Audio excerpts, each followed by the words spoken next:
নমস্কাৰ বসন্ত Sharma astrology YouTube চেনেললৈ আপোনালোকক স্বাগতম জনালোঁ। মই যোৱা ভিডিঅ'ত দ্বাদশ গৃহত নৱগ্ৰহৰ কাহিনী লগ্নৰ বিষয়ে কৈছিলোঁ। আজি মই লগ্নৰ দ্বিতীয়ত গ্ৰহৰ অৱস্থানৰ বিষয়ে আপোনালোকক অৱগত কৰিম। দ্বাদশ গৃহত লগ্ন যিটো স্থানতেই নাথাকক কিয় বাওঁ হাতেৰে গণনা কৰিব। লগ্নৰ দ্বিতীয় ঘৰটোত যদি ৰবি থাকে তেনেহ'লে সেইজন ব্যক্তি উন্নতিৰ জখলাত আগবাঢ়ি গৈ থাকিব পাৰিব। তেওঁ আনক সহায় কৰিব, ধাৰ্মিক হ'ব, সকলোৰে লগত মিলা প্ৰীতি সৎভাৱেৰে চলিব পাৰিব। সমাজত তেওঁ এটা প্ৰতিষ্ঠিত ব্যক্তি হিচাপে পৰিগণিত হ'ব আৰু ধন সম্পত্তি লাভ হ'ব। এই ফলটো কিন্তু 1 বছৰ 2 বছৰৰ কাৰণে নহয়, জানিব জন্মৰ পৰা পৰমায়ুলৈ এই ফল চলিব।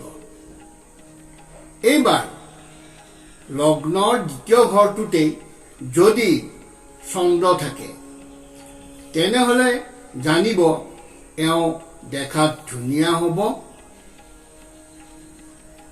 মৰমীয়াল হ'ব, ধাৰ্মিক হ'ব, সুহৃদয়ৰ হ'ব আৰু প্ৰিয়ভাষী হ'ব, নানান সম্পদশালী আৰু বিদ্যাৱন্ত হ'ব।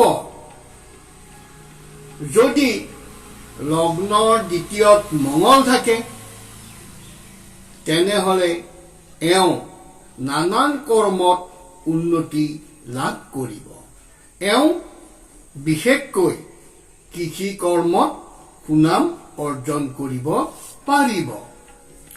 লগ্নৰ দ্বিতীয়ত যদি বুধ থাকে তেনেহ'লে এইজন ব্যক্তি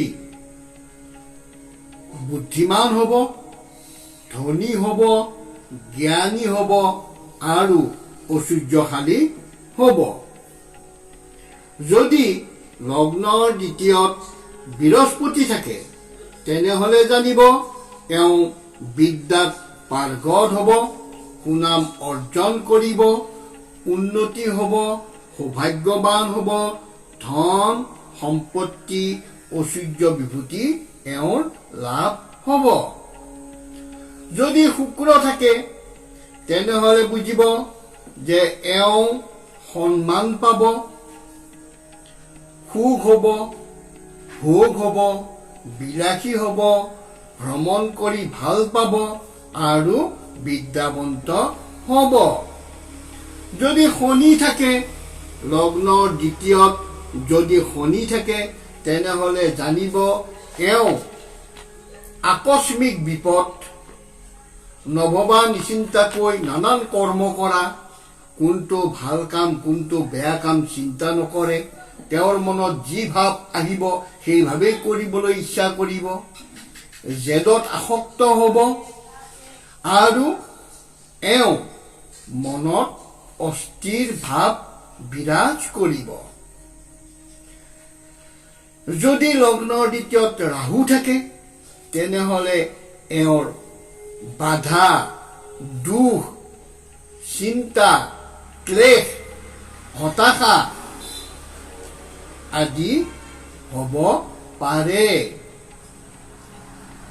যদি লগ্নৰ দ্বিতীয়ত কেতু থাকে তেনেহ'লে এই কেতুই তেওঁৰ জীৱনত সুখ আনিব, সুখ দিব।